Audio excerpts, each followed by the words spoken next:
Number 1. This experience took place in Allentown, Pennsylvania, when I was 16 years old. I used to ride my bike to school every day, ride past the same houses, same park, and back home the same way. Reason I mention it is because this happened to me while I was riding home from school. As I was riding past the park, which at the time was deserted, I heard a voice call out to me and say, "Hey, sweetheart." I look back and see a man with a shopping cart and a blanket covering what was on it, walking towards me. He seemed to be in his late 40s and was tall, had gray hair, and a very bushy beard. He stood in front of me and seemed almost anxious.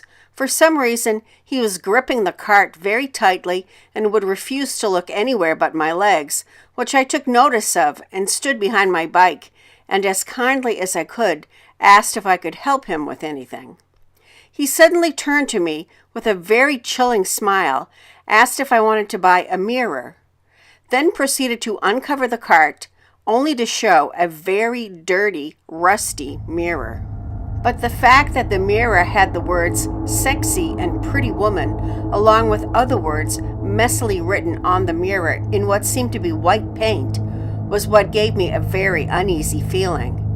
I then continued to nicely decline the offer and make my way back home, but he wasn't going to give up that easy. He suddenly turned serious and seemed almost mad that I had declined, and immediately started arguing, saying I should just "Get off the bike and come give the mirror a feel." I said goodbye and tried to take off, and he immediately grabbed my arm and tried to pull me off my bike and towards him in a very aggressive way. I tried to yell at him to let go and pull my arm away, trying to make as much noise as I could to maybe get someone's attention. I took all the strength my upper body had and yanked my arm away, pedaling away as fast as I could, making sure he wasn't following behind me. Thankfully, he wasn't. I got home and muttered absolutely nothing about the situation in fear of alerting my mother, and went on with my night.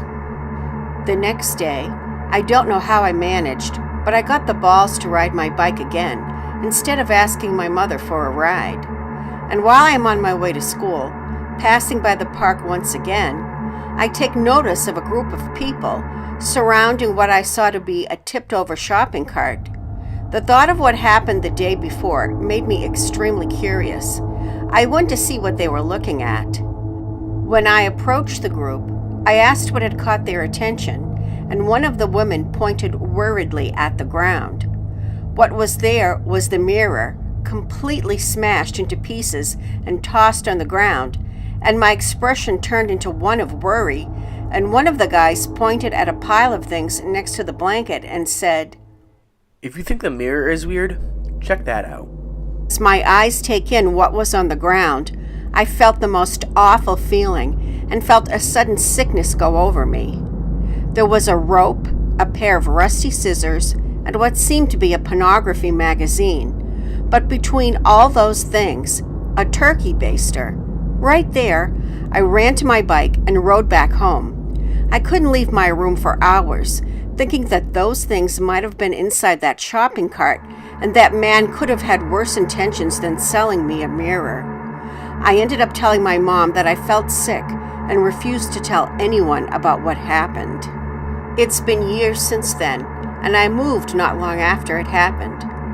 I still think about what could have happened if I hadn't gotten away in time, and about those items I saw on the ground that day. Number 2. This is a story that happened to me when I was somewhere around the age of 12 or 13. I believe it was my best friend Anna's 13th birthday, but I could be mistaken. Regardless, that puts the year this happened around 2003 or 2004. I had known Anna since kindergarten. We had gone to elementary school together for several years, but then she moved to the other side of town when her mom remarried. So we only saw each other on special occasions when my mom would drive me across town to spend the night. Now this was a weird house. It was in a pretty upscale neighborhood, a gated community if I remember correctly, but the entire area outside of the immediate neighborhood was sort of bad. For reference, this is in the San Bernardino area of California. Beyond that, Anna's stepdad was a total creep. He used to make sexual references around all of us girls, and I'm pretty sure he was physically abusive to my friend's mom. Not to mention he was a generally unpleasant person, just seemed to get angry at the drop of a hat. While this isn't 100% relevant to what happened, it helps give you an idea of the overall atmosphere of the household. Anyway, so cue the night of the birthday party. I always felt like the odd one out. Anna had made a ton of new friends at her middle school, and they all knew each other pretty well. There were about 10 of us in total, I think. So I had to try pretty hard to be involved in these sleepovers, or I'd end up in the corner alone. Early on in the night, while Anna's mom and stepdad were still awake, it was a typical birthday cake, balloons, singing sort of party.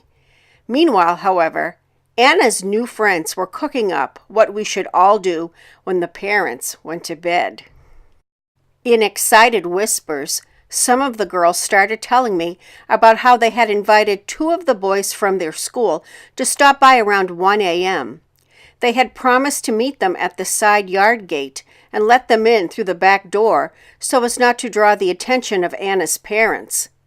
Both of the guys were super cute, they promised me, and I wouldn't be disappointed. We played it cool until Anna's parents went to bed a little before midnight, and then it became a waiting game. As the hour drew closer, the girls started debating who would go outside to meet the guys. It quickly became evident that although it had seemed like a good idea at the time, most of the girls were still a bit scared of going outside in the dark alone. Wanting to fit in and gain some respect from Anna's new friends, I volunteered to go. Anna agreed to join, as well as Brandy, who was the one who invited the boys to meet us in the first place. Quietly as we could, we opened the sliding glass door and crept into the backyard. I think it must have been a full moon, because I remember it seemed super bright for 1 a.m. Anna's yard was pretty small and empty. We crept, giggling to ourselves, over to the wood side gate and peeked into the front yard. Someone was sitting on the curb. I remember I could see them quite clearly, despite the nearest streetlight being a couple houses away. They were facing away from us, hunched over with their knees pulled close to their body. It looked like they were waiting for something. Their hair appeared sparse and wispy, and they wore what looked like a gray wool suit.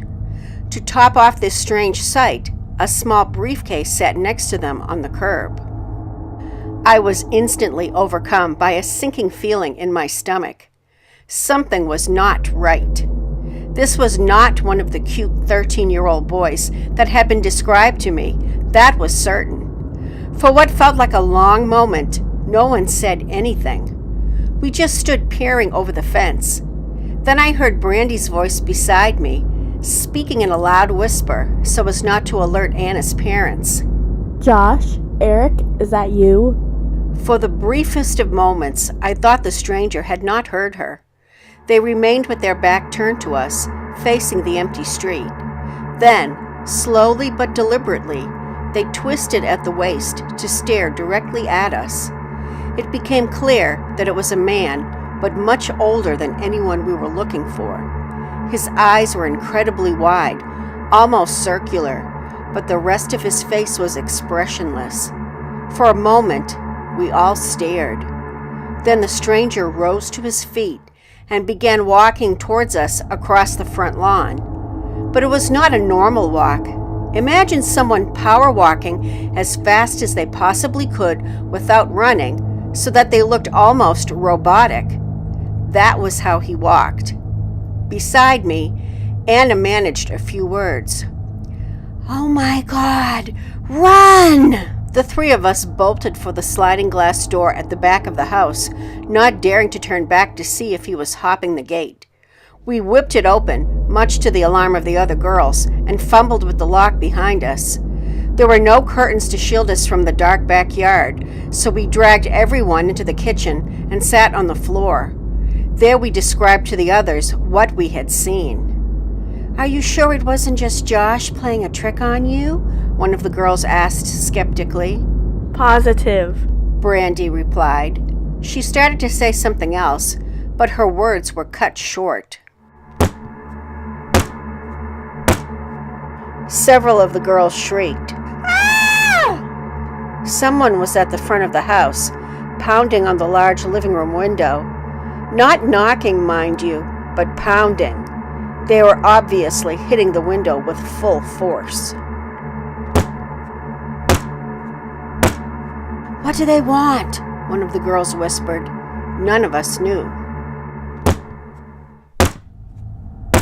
After the third set of knocks, there was a long and very tense silence. I think most of us were terrified he would hop the gate and come around to the sliding door, which aside from being uncovered, was also fairly easy to unlock. After a couple minutes of silence, Anna leapt to her feet. "I'm going to get my stepdad," she declared. Several of us worked up the courage to follow her to the foot of the stairs, despite it being close to both the front door and the window, both of which thankfully have curtains. Her stepdad was already standing at the top of the stairs, totally perplexed, with her mom lurking behind him. What the hell are you girls doing? He asked. All at once, we clamored to explain that there was a strange man outside, that he had been sitting on the curb but ran at us when he saw us, and that just now he had been pounding on the window. "I'm getting my gun," the stepdad said, and he emerged a few minutes later with a shotgun in hand. We all waited with bated breath as he unlocked the door and stepped out front. There were a few moments of silence as he looked around, and then he came back inside and locked the door behind him, clearly annoyed.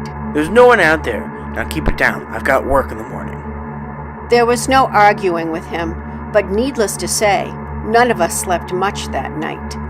By the following morning, some of the girls were trying to justify it, speculating that one of the boys they'd invited might have sent a family member as a prank. But that just never made sense to me. No normal late, middle-aged, elderly man would agree to terrorize a bunch of little girls unless he was already a twisted person to begin with. Years later, I made the connection that we were incredibly close to Patton State Hospital, as in within reasonable walking distance, which is a pretty massive mental institution, but I don't know if there were any escapees that year. The most reasonable explanation is that it was someone on drugs, I suppose, but it was terrifying no matter who they were, especially considering the suit and briefcase getup. What was up with that? Following that night, I don't recall ever spending the night at Anna's again, but I think it was more because her stepfather was a dick and my mom just didn't want me around him anymore. Anna's mom and stepfather divorced a few years later, and Anna moved out of state. I never saw any of her friends again, and while we've kept in touch, we don't talk much about our childhood, and we've never discussed what happened that night. I've thought about bringing it up, but I also worry it might bring back other painful memories of everything going on with her stepfather at that time. So I don't know that it would be appropriate.